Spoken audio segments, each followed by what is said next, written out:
Hi everybody, I'm Bill Sanders and this is Watch Art Sci, the art and science of watch collection. Today we're going to put the dial on the movement, and your dial is going to look something like this. There's a picture of it on top of a padded holder for it. And you're going to have a hole over on one side, and it'll be probably a square hole. Most of them, I think, will be at 3 o'clock, but they could be at 6, they could be at 9, or they could be at 4:30. It depends on the dial that you happen to get. But one thing about 2892-A2 dials is that they are going to have a window for the date, to have making one with a date. So what are we going to need for today? You're going to need some tweezers. And by the way, these are non-magnetic tweezers, and they're the ones that you want to do. You don't want to have stuff sticking to you, get magnetized. Now, when you take the top off like that, you're going to have a little cap. And let me give you just a simple tip. Put it in some kind of little holder.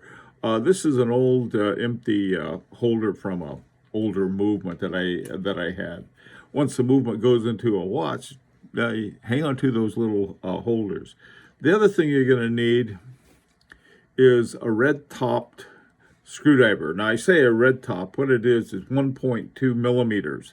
So it's a pretty fine one, but you want to get one that'll fit, and this is the one that fits. And when you have your dial, you're going to need your finger cots, both for handling it.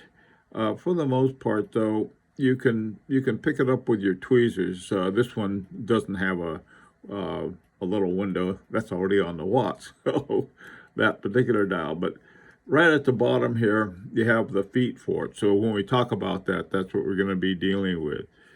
And there we go. So I didn't roll away, so I still haven't lost it yet.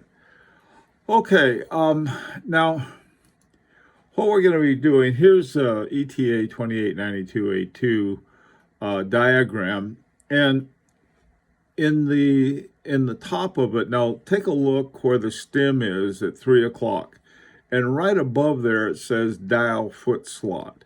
And if you draw a straight line from that one across, you can see another dial foot slot. This is where your feet go. You have three things that you're going to be lining up. You're going to have your center has to be right on top of the pivot and right in the middle of it. And then your dial, your date window is going to be over at 3 o'clock.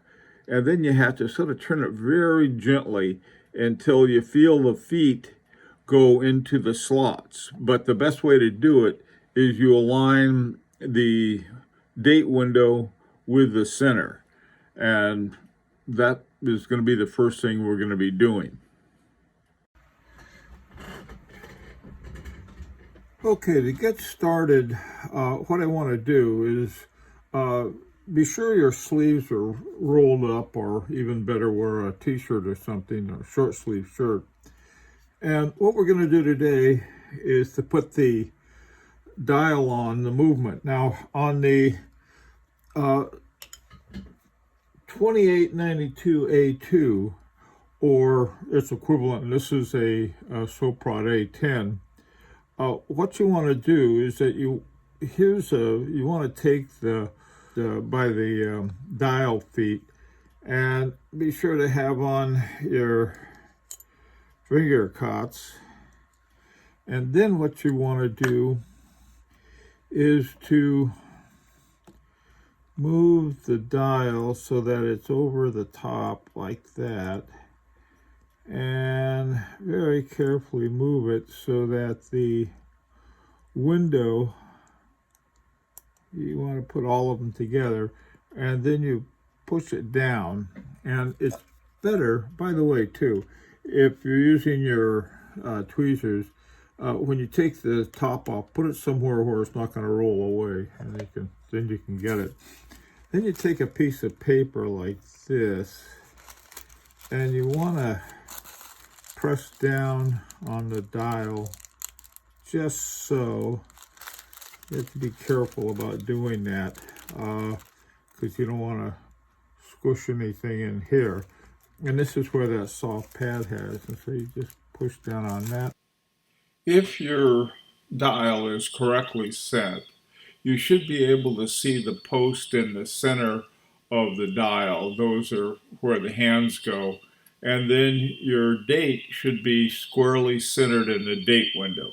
The date window may not be at 3 o'clock. You may have bought a dial with it at 6 o'clock or 9 o'clock or someplace else. But as long as it's squared away in the middle, you're good to go. Once you have the dial placed on the front, now it's just there loosely, and so you have to be very careful about it. And what you want to do is that you want to lock the dial to the movement.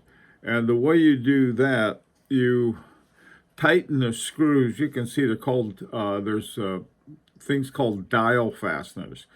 There's a hole, and then next to it there's a screw. And what you do is you turn the screw, and that will lock the dial feet in place.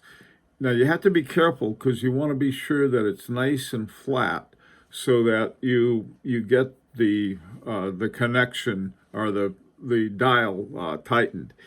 Here you can see this. You can see how there's the dial and the movement are totally flat and together with each other. So that'll be the next thing we do. Okay, the next thing you want to do is to tighten this little screws right here. They're located right here. And what they will do is to lock in the feet. And you just give it about a half a turn.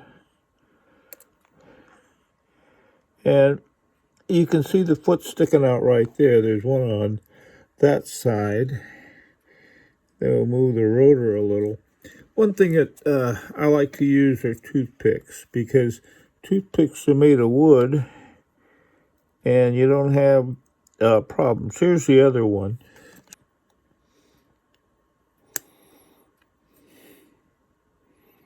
Yeah.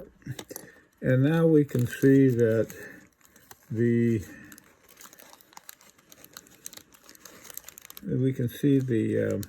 pivots sticking through the dial as well.